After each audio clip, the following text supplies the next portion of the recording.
Another important information I want to pass across is the fact that when it comes to early childhood development, timing is very important because majority of brain development happens in the first 2 years of life. And that is the critical window, not just for nutrition and growth, but for the brain function. We see that from these arrows, the major curves there, so maybe I should just get a pointer from here, if I can. Okay? Oh, sorry. So the major arrows, thank you very much. There, for seeing and hearing, we see that the peak of that curve is at about 2 months, 3 months, and by the time the child is 2 years, just at the there, you see that almost everything about brain development has been completed. The seeing, the hearing, the talking, receptive language, even cognitive function by age 5 is already completed. So a lot of the work that the brain is supposed to be doing are already programmed in a child who is 5 years. In adolescence, they may have a few reorganizations, but majority of it has been done. And that's why the early childhood is very important. Next slide, please. So, because of this, the project, Early Childhood Development Project in Ife, was commenced as part of the partnerships that were being sponsored by the UK government. The Department of Health and Social Care in the UK sponsored the Global Health Workforce Partnership with the aim of equipping frontline health workers to address different health needs. For our own project, our target was addressing issues with development of children because we realized that there was a gap in Nigeria, and we were fortunate to be in Osun State and using Osun State as a pilot location in Nigeria.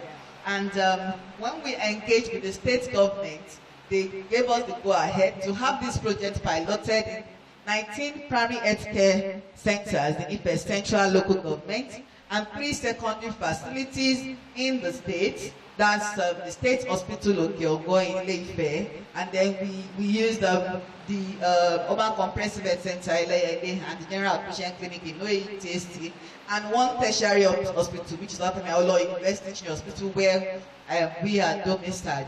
And our aim was to support Osun State Health authorities to develop a pilot strategy for early detection and intervention of developmental delays. And we also aim to pilot an integrated developmental screening so that at the primary care level, developmental screening is ongoing and integrated with routine services, especially immunization. We also aim to trial a referral pathway from primary to secondary to tertiary and establish early childhood development center.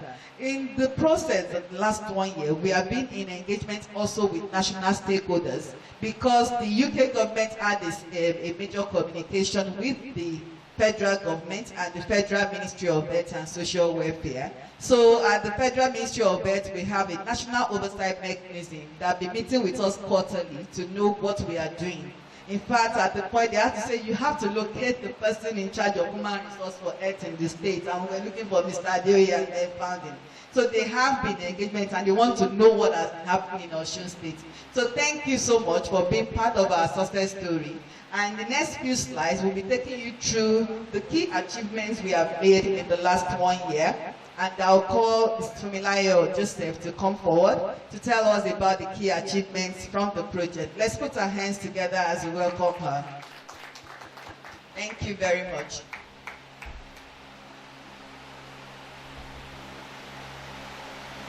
Thank you so much, and thank you once again for coming around. Really appreciate it, Maz and Sir. So I'll go through the key achievements concerning the Early Childhood Development Project. So as I go through that, my colleague will pass some documents to us. So those are the hard copy of what we produced during the process of the project.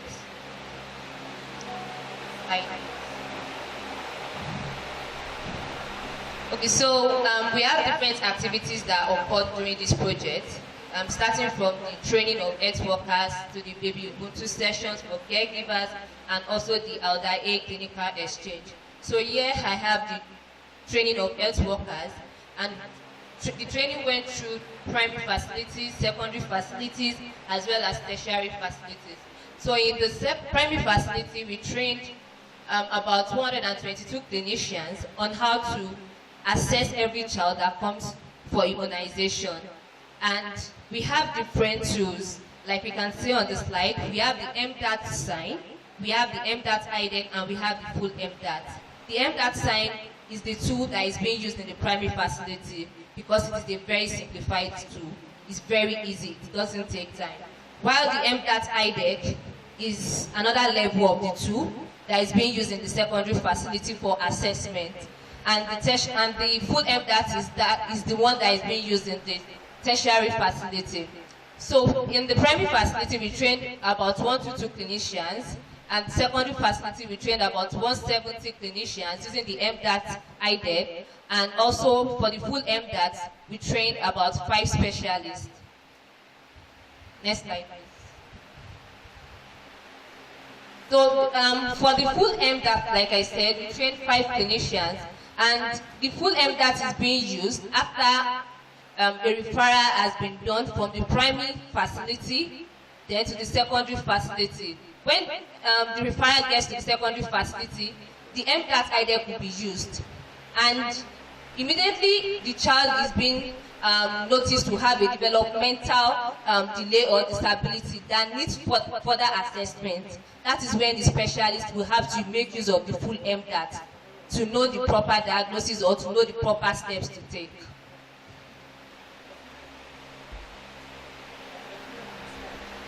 And this full MDAT is being done by Professor Melissa Gladstone from the University of Liverpool. And we were even opportunity to have her come around to train the 5 clinicians physically. And apart from she training them on the full MDAT, she also went through the MDAT IDEC. So 10 clinicians were trained by Professor Melissa Gladstone as master trainers. Who are these master trainers? Master trainers are also clinicians in the hospital. So what she did was to train these 10 clinicians.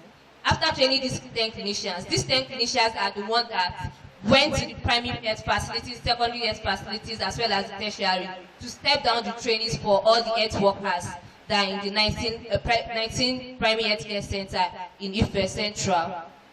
So the training cascaded down to 170 clinicians. We have 3 secondary facilities. We have OAU THC, we have State Hospital Okiogo, then we have the Urban Comprehensive Health Center, LALA.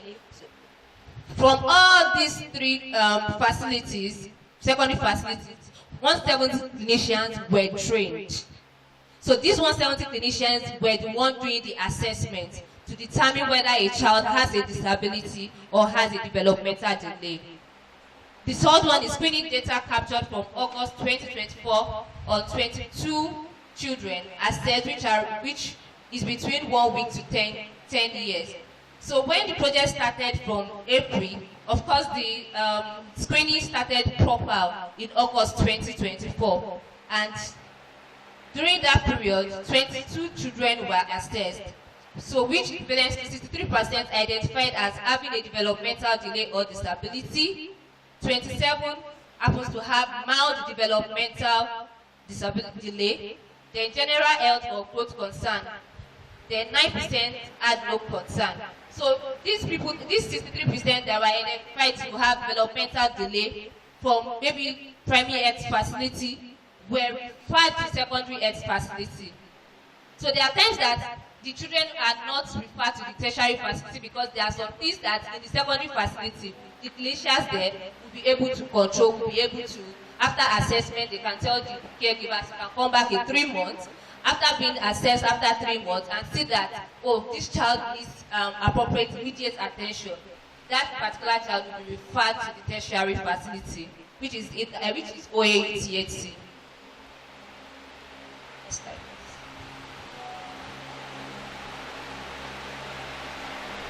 So going back to the primary health facility, we have 122 clinicians trained to screen using the MDAT sign. This is, like I said, the MDAT sign is a simplified tool. It's very easy. So this is the card which I have here. So the MDAT sign is, you don't need to, it's just like the name implies, sign. You just look at the child using this guide, or does this child has big head, does this child has spinal bifida. So this is the tool in which the primary health care workers were using. And in total, we've trained 122 clinicians on MDAT sign. So 91.9% of these health workers at the PACs level expressed confidence using the tool, because of course we collected pre and post assessment. And before the training began, some of them, the majority of them said they do not have confidence in using this tool because this is their first time of seeing it. But after the training, 91% of them said they have a very high level of confidence in using the tool. Screening data captured from August 2024 equals to 4,451 children.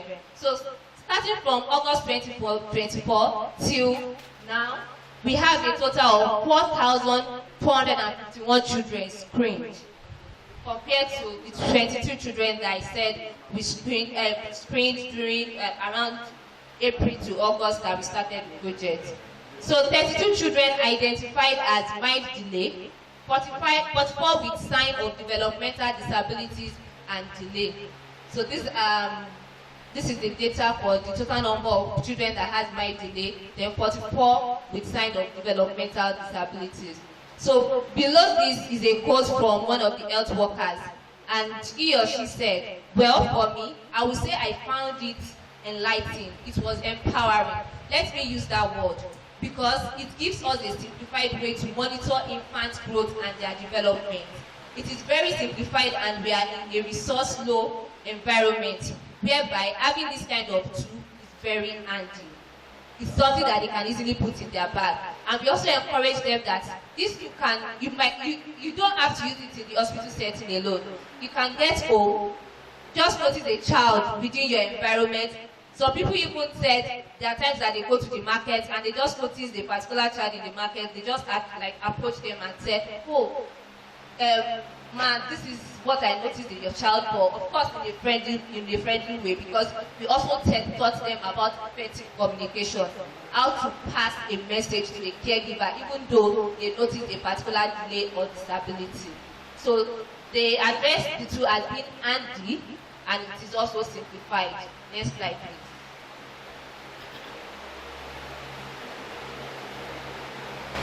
So this is the screening and referral system. From here we have 19 PACs actively screening children for developmental delays and disabilities within the immunization service. So every children that comes to the immunization service will be screened to know whether they have a developmental disability or a delay. So all the 19 health facilities in the Ife Central were trained on this. So, and there is a tool we use to monitor their process. And there is a tool, a submission, yes, that they do every month. And an average of 740 screens is always completed by every month. So we get data of about 740 children that are screened per month. And 4,151 screening conducted, like I mentioned in my previous slide. Then 44 children in total have been identified to have a developmental delay. So below the slide are the feedback we got from each of these workers. Before immunization, we assess the children to know if they can do certain things. If we notice any abnormalities in any child, we call the ECD center and refer them. We actually made it very easy for them that immediately, because one of the challenges the caregivers has in coming to OATHC, I mean the teaching hospital, is because they feel it's very stressful. They move from one village to another, and at the end of the day, they notice that they did not achieve anything whenever they come to the hospital. So we have a focal person in each of the PAC. And we also have a focal person in the teaching hospital. So immediately they notice any child that has a disability or maybe a delay in any of the PAC, the person called the focal person in the PAC puts a call through to the focal person in the teaching hospital to notify him or her that, okay, this person is coming to the teaching hospital. Can you please help us to see him or her well?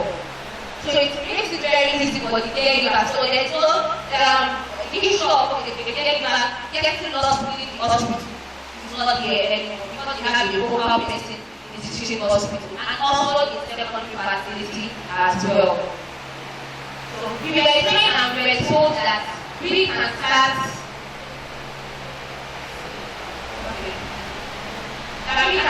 relating to the immunization session, even the outpatient department, labor, newborn care, after delivery, we can assess the disability.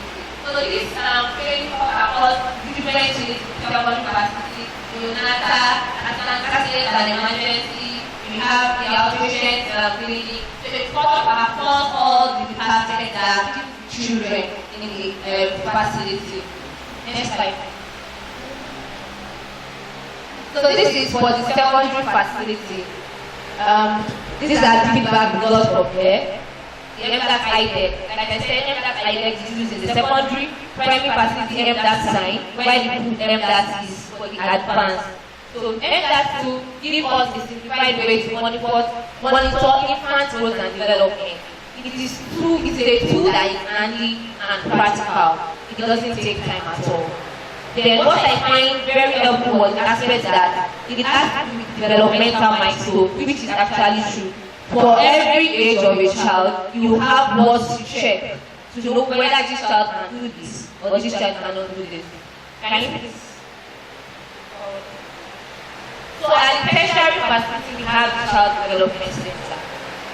And the Child Development Center is a dedicated space for which we create a welcoming and safe space for children and their caregivers. It is very child-friendly. And what we basically hear is multidisciplinary intervention. So what used to happen those days is we have specialists scattered around the hospital, whereby after a caregiver is done seeing a dietitian, he or she will have to work like maybe 10-15 minutes before he or she gets to another clinician, which can be physiotherapy. And at times, most of these caregivers tend to see like 4 clinicians in a day. And even before seeing a clinician, you can use like 2 hours, 3 hours before you see a particular person. Which means that we have other patients that are also waiting for that same clinician. So, 2-3 after the caregiver is done seeing a particular clinician, she will have check like 10-15 minutes before he or she. When I'm using he or she, it is because it's not just mothers that come around to the hospital. We also have fathers that come with their wives as well to also support in the care. So this particular caregiver will use like 10-15 minutes to get to another clinician. Meanwhile, let's try to imagine there are times that these children are old enough. For example, let's imagine a caregiver carrying a 14-year-old child on her back just to see like 4 clinicians in a particular day. So this caregiver will have to check 15 minutes. After getting to the second clinician, she has to wait for like 2-3 hours again before seeing that particular clinician. When she's done there, she moves again, especially for the newcomers, those that don't even know their way around the hospital. They'll keep asking, please, I'm going to this place, I'm going to, and you know there are different people in the hospital. There are some people that don't even know their whereabouts, like their way around the hospital. So let's try to imagine the stress in which these caregivers go through whenever they come around to assess care for their children. So that is why we developed a child development center that is a hub for everyone, both the caregivers and also the clinicians, especially the multidisciplinary team. So the multidisciplinary team is a team that involves the pediatrician, neuropediatrician, the dietitian, the physiotherapist, the occupational therapist. So all of them converge at the Child Development Center to see the caregiver and their child. So it's like having an assessment room like this. We have a room like this for easy assessment of the child. So the child will be there, the caregiver will be there, and all the multidisciplinary team will also be there to have a general assessment of that particular child. And it's not just, like I said, it's a child-friendly environment. As we go on, we are going to show you the view of what the Child Development Center looks like. So 3 individuals consulting rooms. Those are the things we have in the Child Development Center. We have a large joint therapy area, like I cited the example of this place. We have a space for group meetings.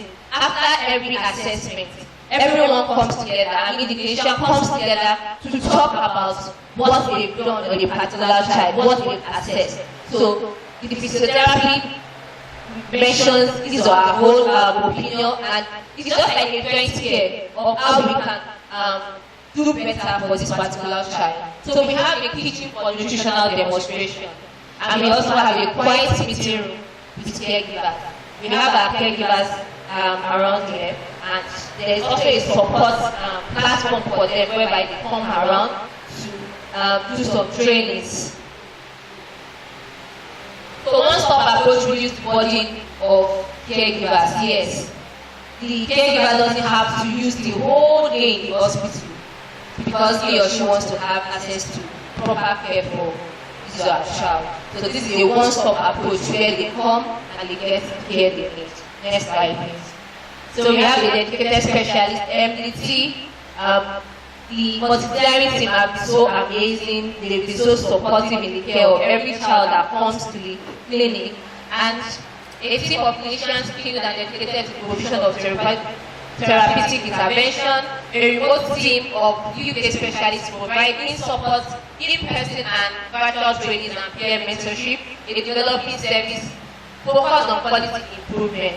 So at the upper part, we'll see some white people. Those are the elder aid team. They are also multidisciplinary team that are working with us on this project. And on the lower part, we have the OATAC multidisciplinary team.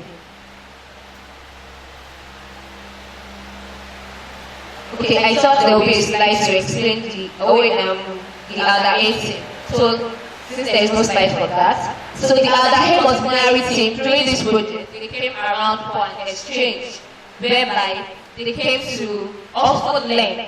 Apart from our own MDT members going over there to also have an experience of how things are being run in the Haldane and some other places in the UK. They also came around to have an exchange experience, an exchange visit on how we do our things, and also to put us through in different things that can also help us in taking care of our children with disability or delay.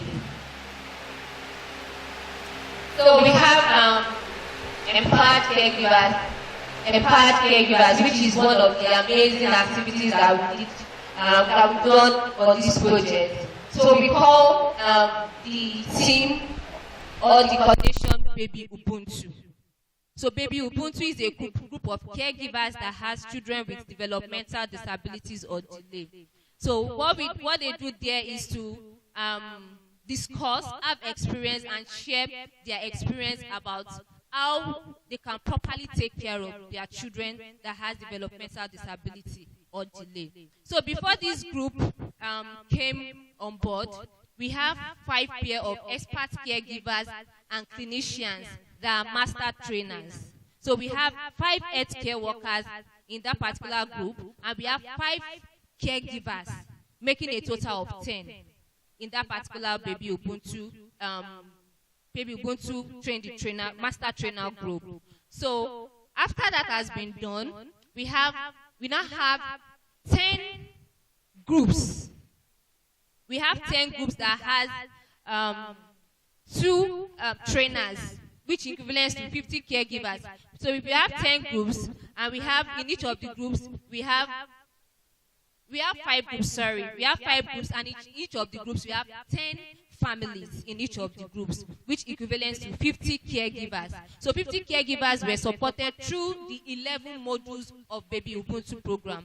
Baby Ubuntu program has 11 modules. Each of the modules has different aspects in which the parents or caregivers will be trained on, training them on how they position their baby very well, training them on how they can feed their baby, training them on inclusion. And seriously, ever since the emergence of the group, we've had several testimonies from caregivers as to how their children have been doing. We have some children that even before they joined the group, they couldn't sit, they couldn't crawl, they couldn't have, like, they don't have air control. But before the end of the session, before the end of the level modules, majority of these children have started sitting, they have neck control, they've started crawling, and they've started standing. So we have 4 caregivers support group events, which include, one of it is the Baby Ubuntu, one of it is the World Cerebral Palsy Day that we had, and then the International Day of Disability, and we also have an online platform whereby we have monthly meetings for caregivers. Next slide, please. Yeah, like I mentioned, the events that occurred. Here we have the International Day of Disability, the one at the upper part, International Day of Disability, that was held at Ojaja Park. So it was an avenue for parents to come around, even those that they've stopped coming to clinic, but the fact that, they are going to see themselves in the midst of parents that also has children that has disability. So that was the event that was held, I think October 6 or 7 at Ojaja Park. So it was a very exciting event for children and their caregivers. Then here we have a parent support meeting where the parents were trained on different things. And as you can see here, this is a feeding demonstration. The dietitian trying to explain the mixture of different grains so that they can get a proper meal for their children. And here we have the World Cerebral Palsy Day, which was an amazing event. And we had parents came down from different parts of Osun State, even outside Osun State, to enjoy the whole meeting. And is there any other slide? Okay, so this is a caregiver testimony. Thank God she's here. We have a lot of them. I'm sure that this testimony is part of what the person that is being used as background. That maybe she's also the one that said most of this testimony. So I won't go through it since she's here. So maybe during the testimony time, she can come around to just share a testimony. So this is the summary of what we've done so far. 4,451 children have benefited from a developmental screening. 50 caregivers have been empowered to support their children's development at home. 137 children have benefited from the improved facility and services at the Child Development Center. And we have OAUTHC clinicians have been supported through the peer mentorship with the UK clinicians. And we have 19 children with disabilities have been identified for early intervention. So our ambition is to work with the ministry to develop a statewide strategy to ensure that all of Osun State's children are monitored for developmental challenges, and those with delay or disability receive high quality early intervention. Please, I would like to go through the ambition again. Our ambition is to work with the ministry to develop a statewide strategy, which we are going to discuss during the course of this meeting, so as to ensure that all Osun State children are monitored for developmental challenges, and those with delays and disabilities receive high quality early intervention. Thank you. Thank you very much. Please, can we put our hands together to appreciate Mrs. Fumlayo Modara? She's a project coordinator, and she's been working tirelessly to get all of this running within 1 year. But you know, the reality is that the implementation happened between July and now, because we had to do a lot of background work between February and July. But from July till now, we have been working tirelessly to get all of this done all at the same time. And in the next few minutes, we'll be having some of our caregivers and health workers who are present give testimonies. Mrs. Akini first will be coordinating that. But before, and then we'll also have a documentary quickly of the Child Development Center that was described. But before we go into that, I want to recognize some of our guests who came in as the key achievements were being presented. We have Mr. Istriola Komi, the representative of UNICEF in Osun State. You're welcome, sir. Thank you so much. We are partners in progress, working to ensure better life for all children. And the pharmacist Fumi Fasha, she's the medical officer of Health at Ife Central LGA. She's been our host and our mommy, taking care of us, making sure that everything runs well in Ife Central, our pilot station. We have Dr. Oluyemi Ogundun, the Director of Medical Services and Disease Control, Osun State Primary Healthcare Development Agency. You are welcome, ma'am. Thank you so much. I remember the passion with which she received us when we were there at the unit at KDB. Thank you, ma'am, for coming. Dr. Olukemi Oladipo, I hope I pronounced the surname correctly. She's Director of Medical Services Hospital Management Board. Thank you so much. And I want to recognize also our virtual attendees. Professor Adesegun Fatisi is online, is the Vice Chancellor of the Ondo State University of Medical Sciences, and also very much part of the project, and he's also a mentor and father to me, so I'm really grateful that he's online. Susanna Bright is also online, though she had to join a meeting. She's the project manager at the Royal College of Pediatrics and Child Health End in the UK. Thank you so much, everyone. I mentioned earlier that we have members of the multidisciplinary team, and Ms. Fulayo had mentioned about them, but I think I should recognize them because you wonder, this couldn't have happened or that has presented if not that many people were in different places doing many things. So I'll just go from one person to the other. To my closest to me here is Mrs. Akini Beshi. She's a dietitian at the Obafemiawolowo University, and she's a facilitator for Baby Ubuntu and MDAT trainings. Mrs. Ozaze, she's also a dietitian. She's a facilitator in Baby Ubuntu sessions. And next is Mrs. Adeboye. She's a speech therapist and part of the multidisciplinary team who see the children for joint assessment.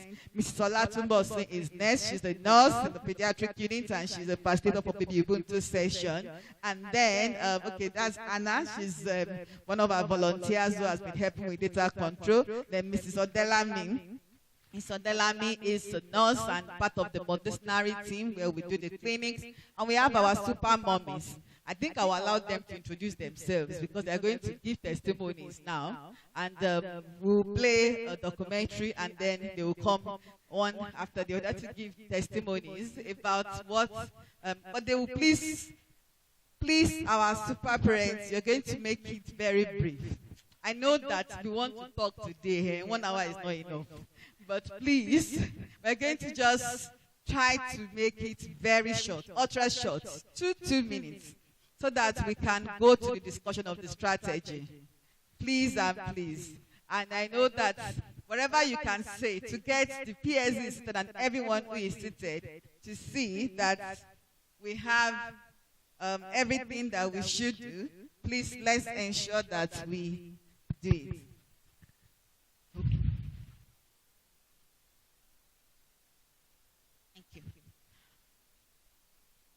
Okay, thank you very much.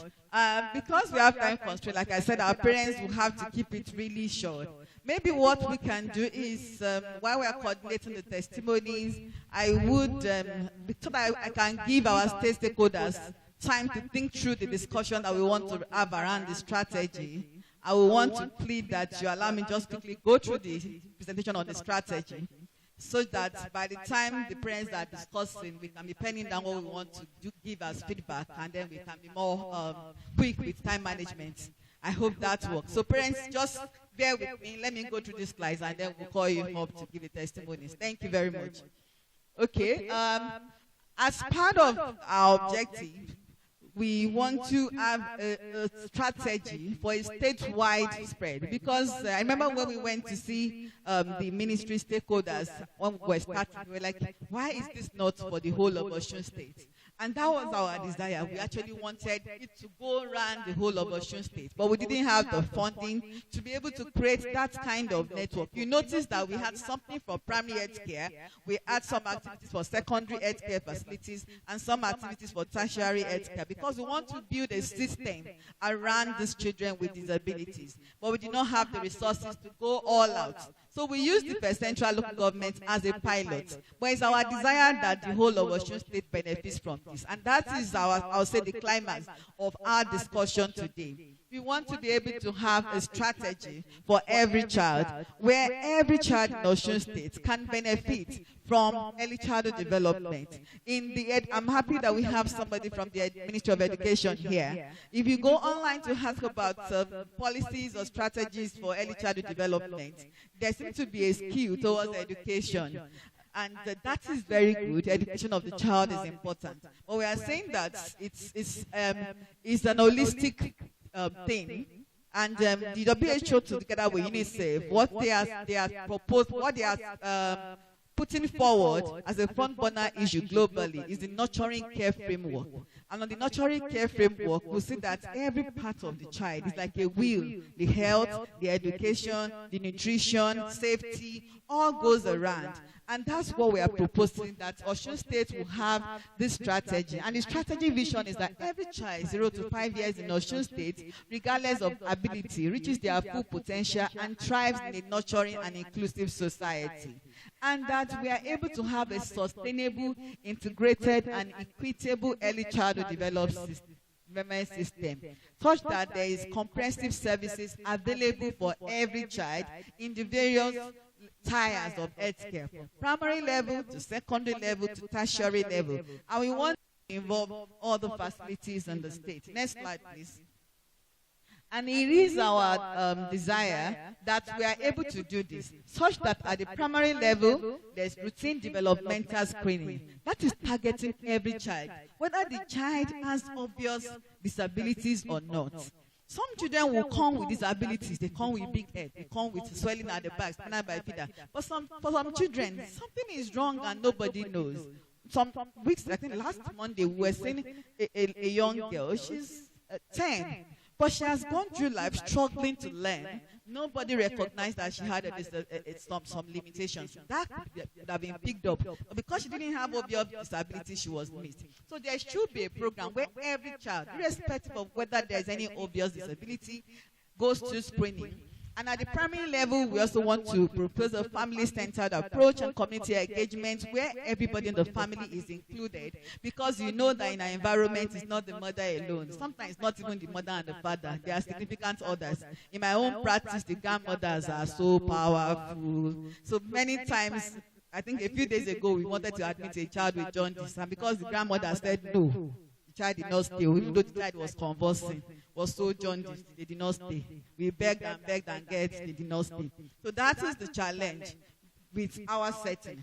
So those people that are so significant in the community, the religious leaders and all, are so important, and we need to carry them along. And at the secondary level, we want to propose an increased capacity to basic intervention, such that more advanced screening can happen at the state, and children that have mild delays that do not need to come to tertiary level facility can be addressed at the secondary level facilities. And this also includes primary private hospitals. I'm so happy to see our narrator from the, I think, planning involved, the stakeholder involved with primary private hospitals. Because, sir, during the course of our project, and some of the mothers will bear me witness, we found that quite a number of children who have delays were being delivered at private hospitals. I'm not able to mention specific names, but there are some that in a clinic you just be hearing, I was delivered there, delivered there, delivered there. And they are coming from the same place. For me, it's very disturbing, because as we are doing all that we are doing to say detect early, more children are being born with disabilities. So that is an issue, and I think that needs to be addressed. And then triage of complicated cases and referral to tertiary level facility is very important. Then at tertiary level, specialist services and research, so that we can improve care. There's a lot that is going on globally to improve care of these children, and we want to keep abreast. And thankfully, we had a team from one of the best hospitals, I'll say globally, and the UK, they are the Hadrian Hospital. you may know Great Ormond Street in London, either here and Great Ormond Street are at par. And we have the team there supporting our services. We had 11 clinicians, and they were here November, December for 2 weeks to support us. And now they are ready to even continue virtual support or come back if needed. So we hope that the training we have received will not stop with us. I know Osun State has a number of tertiary facilities that should benefit from this kind of training that we have received. So we want to be able to decentralize the non-specialist care and spread out the specialist care so that every child will benefit. I have quite a number of patients who travel from Osogbo to Ife. Just, I think 3 days ago, one of our mothers who coordinates support was telling me that one of them had an accident when she was coming to Ife, and she broke her arm and had to be in cast. If the care is in different places, that may probably does not have to happen. Next slide, please. So we are hoping that we are able to have this routine developmental screening. I won't read through the slides to not bother. We have a printout, but we have, from all that we have said and the data we have provided in Ife Central, we hope that routine developmental screening can happen. Now, I know there are some barriers, and I want you to help us begin to think through those barriers. I remember when we had a meeting with Mr. Israel, he told us that, the card, the immunization card that is being used across the state is printed from Abuja, from UNICEF, from Abuja and all of that, and the National Primary Health Care Development Agency. So we can make changes to it and say, do development from here. In the UK, they have a red book. I think I brought the red book when I went to meet to the state the other time. The red book is so comprehensive. It has sections for developmental screening, sections for immunization, all in one book. So wherever a child goes to all over the world, all the details are there. Because we could not alter what is in the immunization card, we had this card produced. I believe we all have copies, which should go alongside the immunization card. And we have produced a pouch. We are producing a pouch so that the mothers can put everything in this pouch.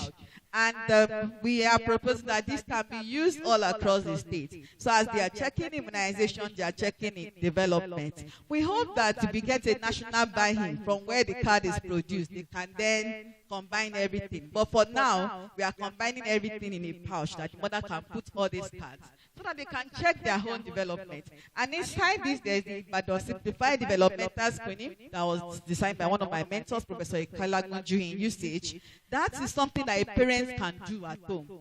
So by the time they come to the primary health care facility, they can check. And we have synchronized with the immunization visits. So 6 weeks, there's something they can check. 10 weeks, there's something they can check. 14 weeks, 6 months, 9 months, 12 months. So by the time they come to the health facility, we have trained the people at the primary health care what to do, how to score this. So they know a child that is not doing well and the one that is doing well. And then they can use that sign to cross-check.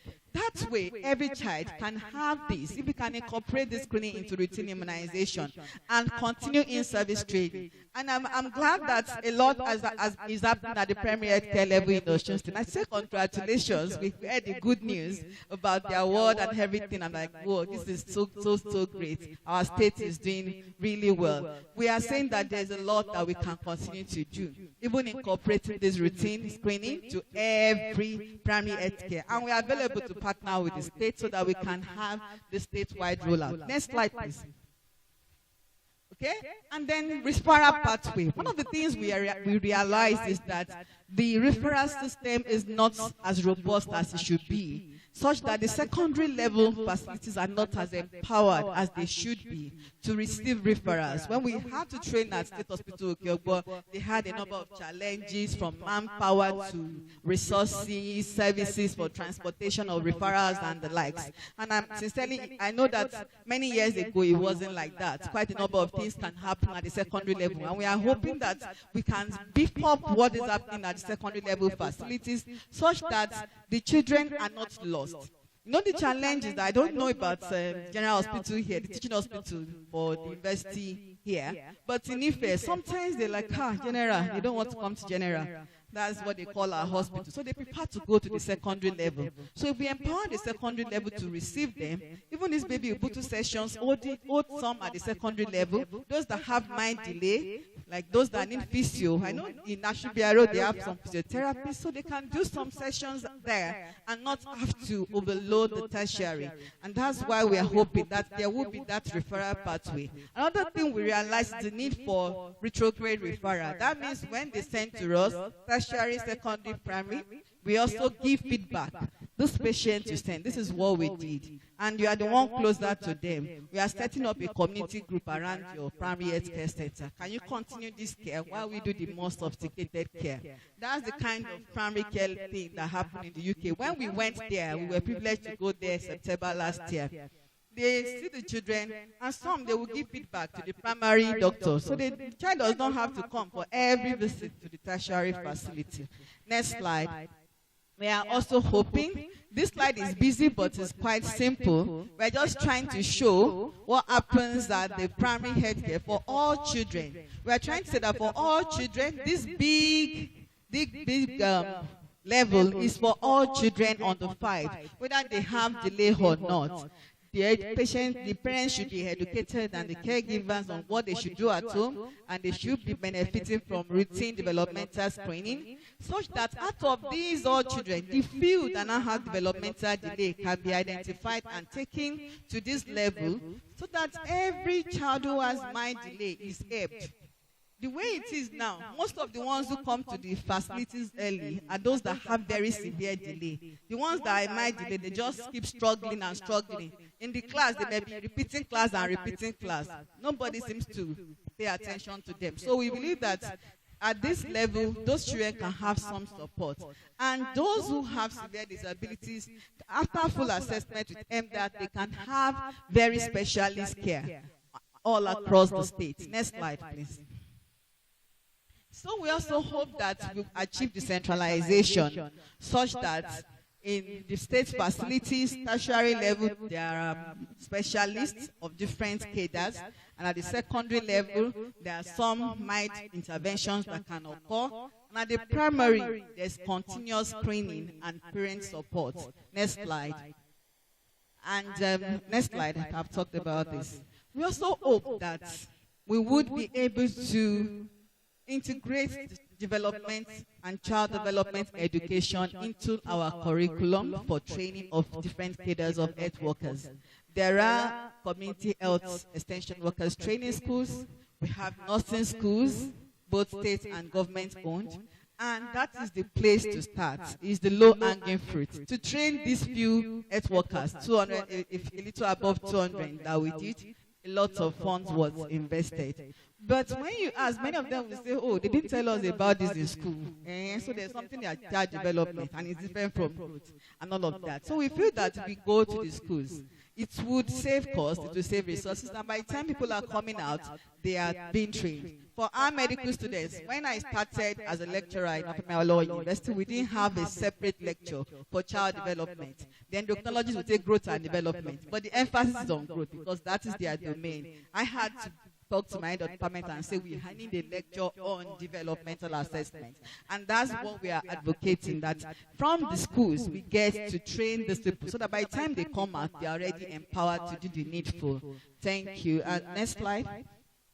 So, lastly, we are saying this is a cross-sector engagement, and I'm happy we have everybody in the house representing different sectors. In the health sector, we have quite a number of stakeholders as we are all seated. We have somebody from education. We're hoping that we'll have someone from the Ministry of Women Affairs. I hope they still get to join.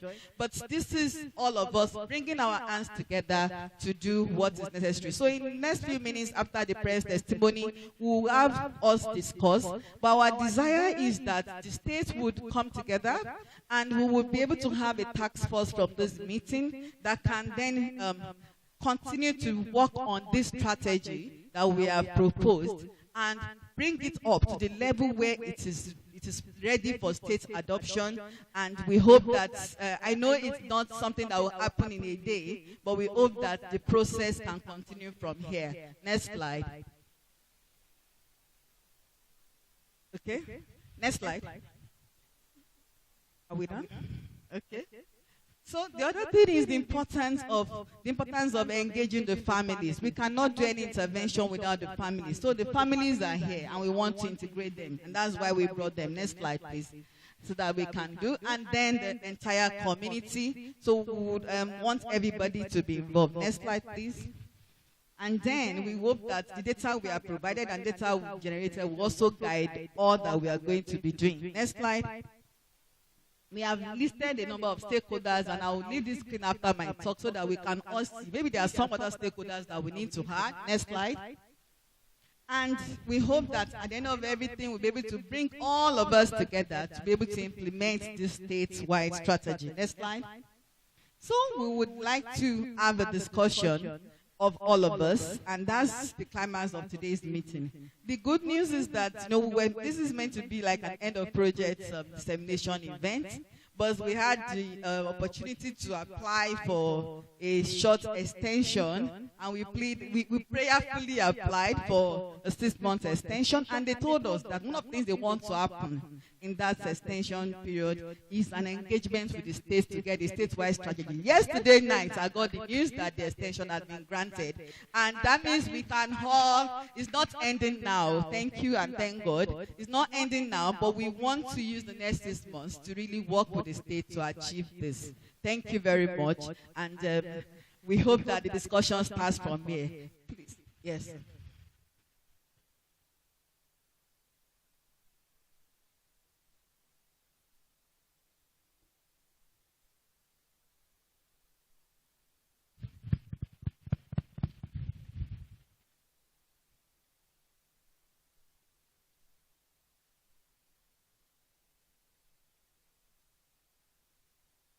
Thank you very much. So we're going to start the discussion from testimonies to discussion. The PS is very busy. We are all also very busy, but he has to be at multiple meetings. He has to be in another meeting. So I would allow Mrs. Adegoke, that's the coordinator for the parent support group, to give a testimony first. Other parents will give testimony, but she will represent the mind of all the parents so that the PS can hear all of us before it goes, and then the PS would start the discussion. Mrs. Adegoke, please come forward. Okay, you have a mic there. Okay, thank you. All protocols are well and duly observed. My name is Mrs. Adegoke Faridat, a mother to a 7-year-old boy living with cerebral palsy. Because of the time frame, I have many things to say. Sorry to interrupt you, but I think we should recognize Raid. Raid is here now. Raid, hello.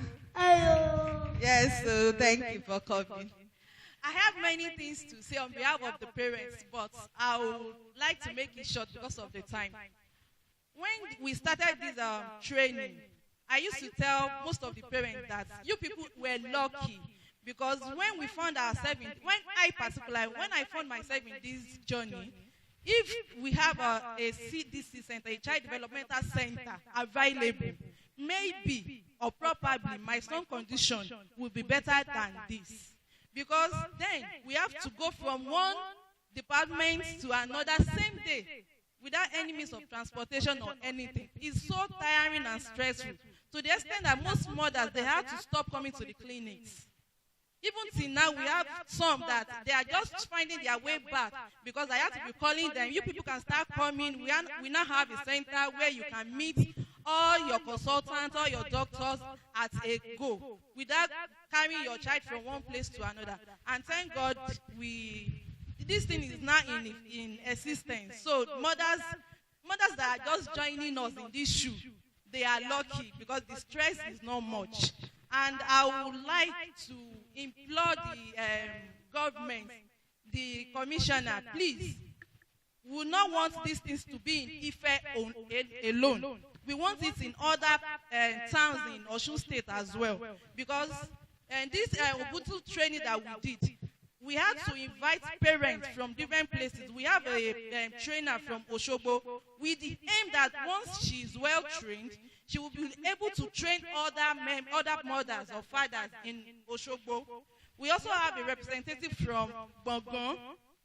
We wanted to have someone from Ibadan, but because of the distance, he couldn't make it to the training. So please, we would like you to help us to support this project more, especially for these children.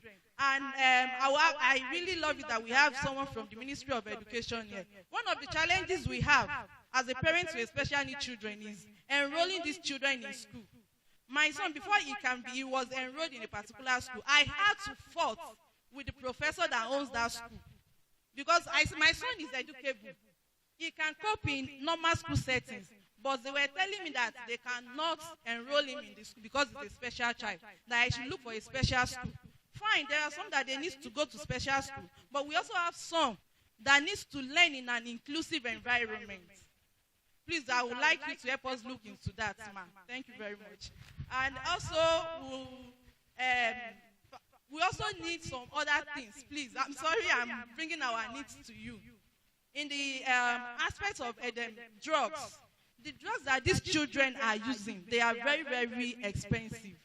For us in Ile-Ife now, the Osun State Health Insurance Scheme that was done some time ago for people living with disabilities, we don't have access to it because we only need it most at OAU-THC because that's where they have the facilities to care for these children. Imagine a child with cerebral palsy that is sick. I have to take him to a maybe private hospital or another hospital that they don't know his history. They don't know what is wrong with him or where they don't have a neurological consultant. It's not elsewise for me to take my son to that kind of hospital to care for him. So we need the health insurance scheme because at least if we have that, the money for the drugs and consultation fee will be subsidized for us because all these things are very expensive. And to cater for all these children, we really need money and we don't have money to do that. So we are like pleading that you should please help us look to that also.